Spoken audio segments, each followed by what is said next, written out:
Ako naman talaga kay Alden, vocal naman ako, kahit sino naman yung magtanong sa'kin. Sasagutin ko naman ng diretso, na-inbox man. Pero hindi siya nanligaw, walang gano'n. Pero kung manliligaw siya sa'yo, noon, Noon, oo naman kasi in love ako sa kanya, in love ako talaga. Did you fall for May Mendoza? yes.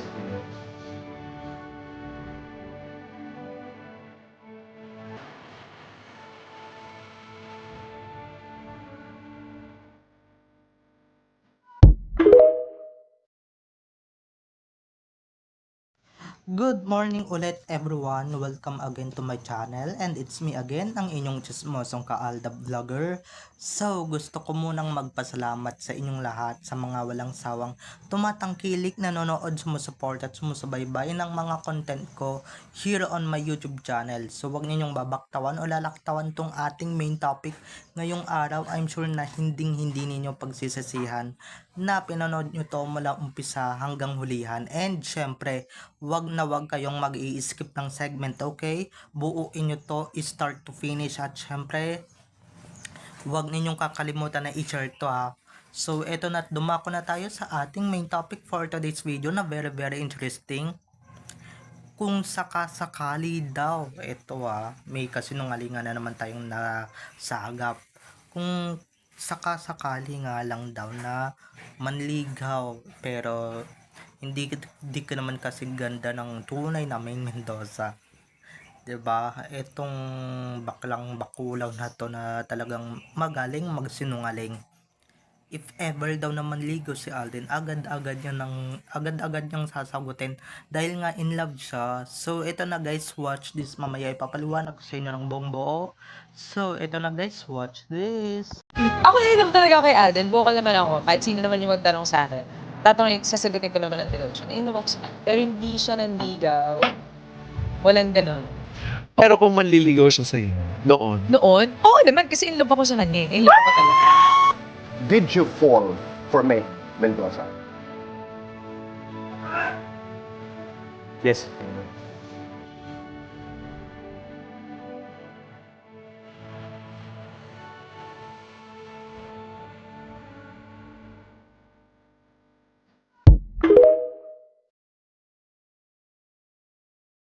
At kung nakita nyo na ngayong recap, so once again si TTO sa mga admins, dumako na tayo sa ating main topic for today's video. Gaya nga ng sinabi ko kanina, if ever nga lang daw na manligaw sa kanya si Alden or nanligaw sa kanya si Alden, agad-agad niyang sasagutin. Pero teka lang sa mga tanga at bobo dito, enlighten lang, onting enlightenment lang.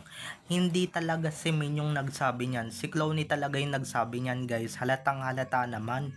Kung talagang marunong kayong magbasa at marunong kayong kumilatis ng pagmumukha ng baklang yan, dapat talaga makakilatis nyo talaga yan. Wag kang asumerat diba, dahil yung lalong-lalo na tong mga to na nagpapalabas na naman ng mga issue na hindi nanligaw. Talaga ba? Ayan na naman tayo. I'm sure marami na namang nabola dito sa interview na ito. Dito sa podcast na to. Marami na namang nabola at marami na namang nagpaloko. Naku po. Maraming ganyan mga ka-Aldab Nation. Maraming mga nagpapaniwala dito. At syempre, sasabihin ng mga netizens, 'di ba, sasampalin na naman tayo na, asan na yung mga kulto na nagsasabing nanligaw daw si Alden, na may anak, may asawa na, nasaan na kayo, 'di ba? Lalong-lalo na sa TikTok, guys, nako. Marami akong nababasang ganyan, marami akong nai-experience na ganyan, marami akong nai-encounter na ganyan sa TikTok. Nako po. 'Di ba? Dahil dito sa pesteng interview na ito or sa pesteng podcast na to, talagang marami na naman nagpapabola at marami na namang nagpapabudol dito sa SOCMED, 'di ba? I'm sure yung iba dito naniwala na, syempre yung iba dito mga tanga-tanga, 'di ba? Mga bobo, mga wala namang alam at mga wala namang laman ang utak kundi puro kabobohan lang. 'Di ba? Diyan lang naman sila magaling, 'di ba? Pero kung tatanungin ninyo yung tunay na Maine Mendoza talaga or yung tunay na Nicomene Day Capili Mendoza Fulkerson, baka gusto ninyong masampal talaga ng katotohanan, 'di ba? Baka gusto ninyong ma-enlighten kayo ng bonggang-bongga ng isang Maine Mendoza Fulkerson. Wag na wag nyo kaming hinahamon at wag na wag nyo kaming china-challenge dito. Mga kupal kayo, 'di ba? Medyo nakakagigil lang talaga kaya kung ano-ano na yung sinasabi ko pero 'di ba paano ka liligawan te? Hindi ka naman kagandahan. Clone ka lang naman, copy pastes ka lang naman. Yung totoong main talagang niligawan niya talaga at talagang napak-oo niya talaga at talagang pinakasalan niya dahil guys, hindi ito delusional hindi ito dilulu. Talagang totoo tong sinasabi ko at may pagkatotoo may bahid katotohanan dahil nga 'di ba sila na mismo yung nagsabi mismong kaliserye wedding talagang may katotohanan yon dahil guys Jason McBanwa lang naman yung kinuha nilang photographer talagang sikat na sikat at guys yung sastre na talagang kinuha nila not a kaliserye thing hindi ito pang kaliserye lang okay isa itong legitimate na talagang hindi na matatanggap ng mga kampo ng animales, 'di ba? Kaya ayan, kala ninyo mababasag nyo kami dyan sa interview nyo yan.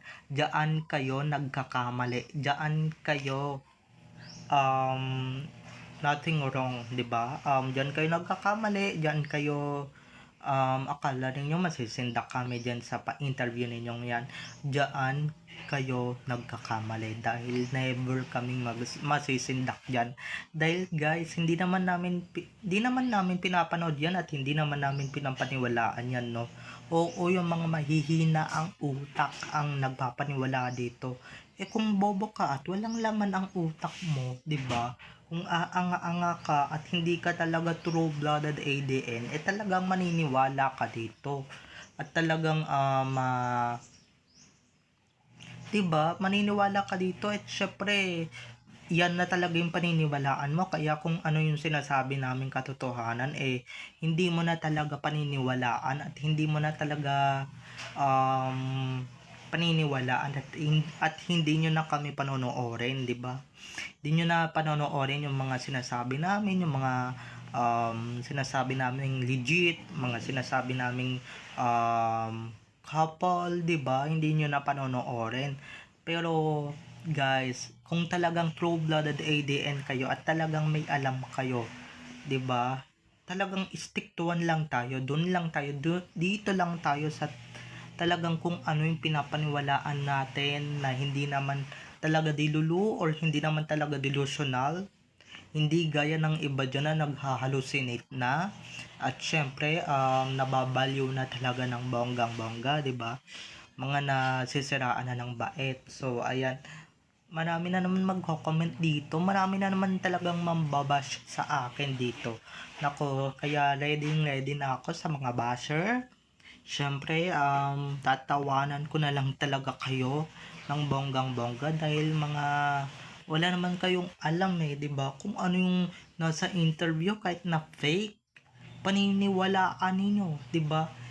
Parang napipilitan lang naman sila magsabi ng ganyan, 'di ba? Konting-konti na lang talaga 'di ba? Paniniwalaan na nila kaya wala akong magagawa kung gusto ninyong maniwala dyan sa pesteng interview na yan, 'di ba? Sa mga malakas ang loob dito sa SOCMED. Talagang hindi kayo maniniwala at talagang kung true-blooded ADN ka, hindi ka dapat maniwala sa kalaban, 'di ba? Hindi ka maniniwala dito sa mga sabi-sabi at sa mga making up stories nila dito sa SOCMED. Naku, ginugulo lang nila yung isip at puso ninyo. Masaya na kayo sa mga binabalita namin pero nakanood lang kayo na ito sa YouTube ng full podcast. Talagang maguguluhan kayo. Pero guys, may isang katotohanan talaga silang sinabi na talagang na in love si Main kay Alden, di ba? Talagang in love na in love at talagang araw-araw siyang mai-in love dyan sa mister niya dahil nga, di ba? Lalong-lalo na may mga junakis na sila. Talagang araw-araw kang mai-in love sa mga onting pabebe ni Tisoy, di ba? Pero palibhasa, di ba? Paano naman kami niniwala? Hindi naman yan si Nico Menday, Kapili Mendoza Fulkerson na pang-off-cam at hindi naman yan si Richard Reyes Fulkerson Junior na Mr. ni Main Mendoza, ni Nico Main. Okay? Dahil yung mga yan, pang-scripted lang yan, di ba? Kaya kung ano yung sinasabi nila, talagang may kasinungalingan talaga na mamamutawi sa kanilang mga bibig, di ba? Hindi nyo naman talaga masabi, pero kung gusto niyo ng katotohanan talaga, talagang pumunta kayo sa mga napupuntahan nilang lugar or sa mga groceries na pinag-groceryhan nila at tanongin ninyo yung mga staff doon. At talagang legit na legit yung sinasabi namin at talagang may katotohanan ang sinasabi namin at hindi kami nagsisinungaling. Diba? Tignan natin kung talaga kung sino yung nagsisinungaling, diba?